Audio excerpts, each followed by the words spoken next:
Books presents an unabridged recording of An Unkindness of Ravens by Ruth Rendell, narrated by Davina Porter. This book is copyrighted 1985 by King's Markham Enterprises Limited and is recorded by permission of Sterling Lord Literaristic, Inc. This performance is copyrighted 1990 by Recorded Books, Incorporated. Chief Inspector Reg Wexford lives with his wife Dora in King's Markham, Sussex. He's been a very successful detective over the years. All of his neighbors know of his reputation, including Joy Williams, who one day comes to Dora with a problem, and now an unkindness of ravens. Chapter 1.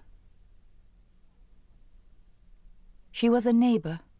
She was an acquaintance of Dora's, and they spoke if they met in the street. Only this time there had been more to it than passing the time of day. "I said I'd tell you," Dora said. "I said I'd mention it. She had that strange look she sometimes has, and to tell you the truth, I was awfully embarrassed." "What did she say?"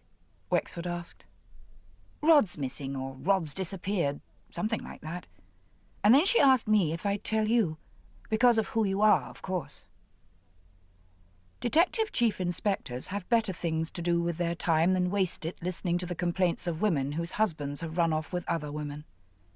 Wexford hadn't been in the house 5 minutes before he decided that was what had happened. But she was a neighbour. She lived in the next street to his. He ought to be glad, really, he thought, that it hadn't the makings of a case for him to investigate. His house, and this one, had been built at the same time, in the mid-1930s, when King's Markham was growing out of being a village.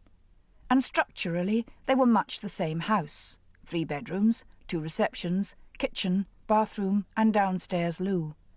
But his was a home, comfortable and full of lovingly collected things, and this was, what? A shelter to keep the rain off? A place where people could eat, sleep, and watch television. Joy Williams took him into the front room that she called the lounge. There were no books. The carpet was a square surrounded by mustard-yellow vinyl tiles, and the furniture a 3-piece suite covered in grainy, mustard-coloured synthetic leather. The 1935 fireplace, which in his house had been replaced by one of York stone, accommodated an electric fire of complicated design, part Regency, part medieval, and with a portcullis effect at the front. Above it hung a mirror framed in segments of green and yellow frosted glass, a fine specimen of Art Deco, if you like that sort of thing. The only picture was a composition in coloured silver paper of 2 cats playing with a ball of wool. "She's rather a colourless person," Dora had said. "Doesn't seem interested in anything, and always seems depressed. I don't suppose living with Rodney Williams for 20 years has done much for her." Joy. Dora had said, rather apologetically, that it was a misnomer. She was a woman whose whole self had turned grey, not just her hair. Her features had once been good, were probably still good, only her awful complexion, lined, pitted, pinkish-grey, rough and worn, masked them. Apparently she was 45, but she looked 10 years more. Up until his arrival, she had been watching television, and the set was still on, though with the sound turned off. It was the biggest set Wexford had ever seen, at any rate in a domestic setting.